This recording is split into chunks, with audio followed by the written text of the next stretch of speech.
Ready, set, go. Ready to finally leave this year's low range, around the 200s in the dust? Well, you know what to do.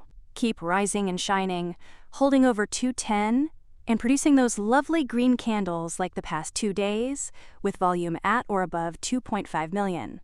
That's your ticket to the 220s and a possible return to the 240s by the second half of the year. First Solar's brightening green beam is being powered by its strong start to 2026, with record first quarter revenue of about $1 billion, up 24% year over year, driven by higher module sales and strong demand in India. Profitability improved significantly, with gross margin rising to 47% and adjusted EBITDA reaching $520 million, exceeding expectations. Net income grew 65% to $347 million, reflecting both operational efficiency and benefits from U.S. tax credits. It also holds a solid $2.4 billion in cash. First Solar produced 4.3 gigawatts of modules, with U.S. facilities running at high utilization, while international plants in Malaysia and Vietnam operated below capacity due to trade uncertainties. At the same time, it continues to prioritize domestic production and supply chain independence from China.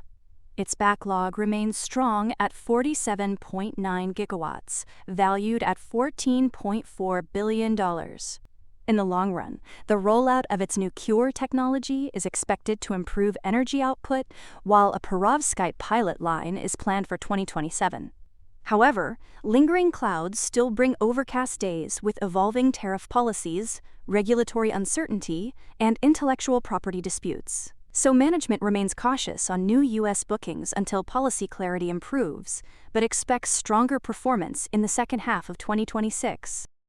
Now galloping down to Workhorse, which is trying to come back with force.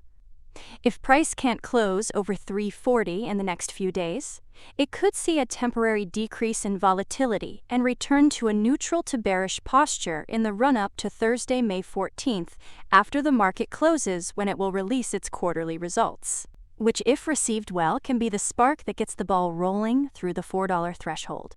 The reason Workhorse's long-standing downtrend just hit a big bullish speed bump has to do with its new 100 truck order for its W56 electric step vans from Gateway Fleets, in partnership with Kingsburg Truck Center.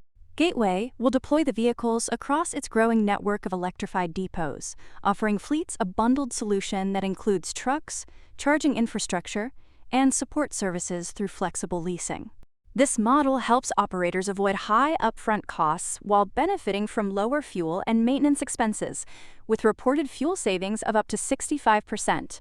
The W56 vans are designed for last-mile delivery, offering 150 miles of range, 10,000-pound payload capacity, and 1,000 cubic feet of cargo space. Production takes place in Indiana, and deployments are expected to begin in July 2026, ahead of peak delivery season. So, Workhorse really needs to get cracking to keep building on this quickly into a stampede of orders. Otherwise, the deal is unlikely to capitalize on rising demand for cost-efficient electric fleet solutions. Next, Nebius, which is acquiring Eigen AI for about $643 million in cash and stock to strengthen its AI inference capabilities. Eigen's technology improves GPU efficiency, boosting performance and lowering costs when running AI models. Once integrated into Nebius's Token Factory platform, it will enhance large-scale model deployment. The deal also brings top research talent and establishes a Bay Area presence, bolstering Nebius's ability to compete in the fast-growing AI infrastructure market, where efficient inference is increasingly critical.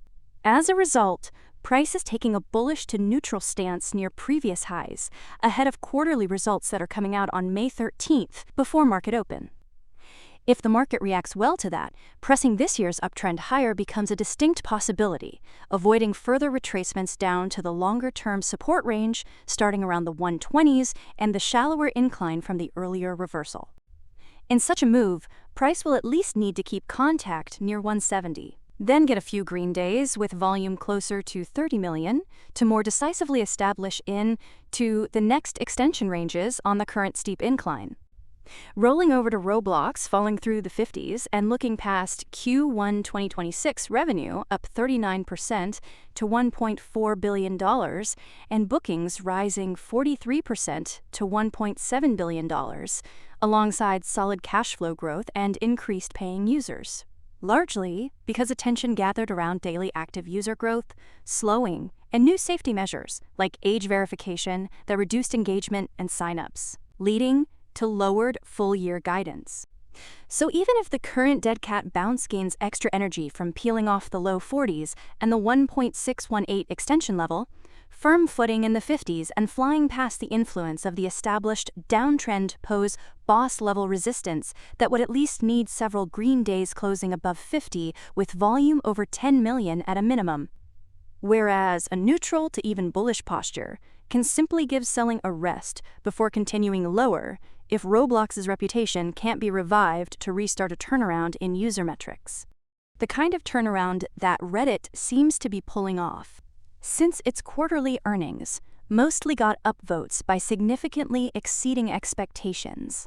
Optimism and online speculation about a potential short squeeze are putting it on the front page of more watch lists, prompting a view that tends to favor an upward channel even if initial hype wears off, because of the relatively moderate resistance through the 170s compared to the firm foundation of support that's developed around the 140s that just so happens to be the new gap-up fill area. Reddit's earnings per share was $1.01 on revenue of about $663 million, marking roughly 69 to 70% year-over-year growth. This performance comfortably beat analyst forecasts and highlighted accelerating momentum in its core business. Advertising remains the primary driver, with ad revenue jumping 74% year-over-year to around $625 million. Growth was fueled by increased ad impressions, improved pricing, and AI tools that help advertisers better target users. Reddit also reported 126.8 million daily active users, up 17% from a year earlier, and slightly above expectations, indicating continued platform expansion and engagement. Investors are encouraged by Reddit's dual growth story, a rapidly scaling advertising platform and emerging opportunities in AI data licensing. Partnerships with companies like Alphabet and OpenAI are seen as valuable, both for revenue and for driving new user traffic. Analysts believe further ad product improvements, international expansion, and AI-driven personalization could sustain growth. Though to be fair and not make it seem like everything's sunshine and rainbows, Reddit is just starting to show signs of recovery as it remains down roughly 30% year-to-date, reflecting earlier concerns about competition from larger ad players and slowing growth seen among its social media and advertising peers. So if Reddit's strategy is brewing up a refreshing summer of strong revenue growth and improving profitability, debates could lean more bullish if it can show the durable momentum of this shift. Then, since you made it to the end, please share this video and subscribe. Please. It takes time and energy to make these. Please get this stock market analysis series them upvotes. Have a heart. Okay, that is all. See you next time.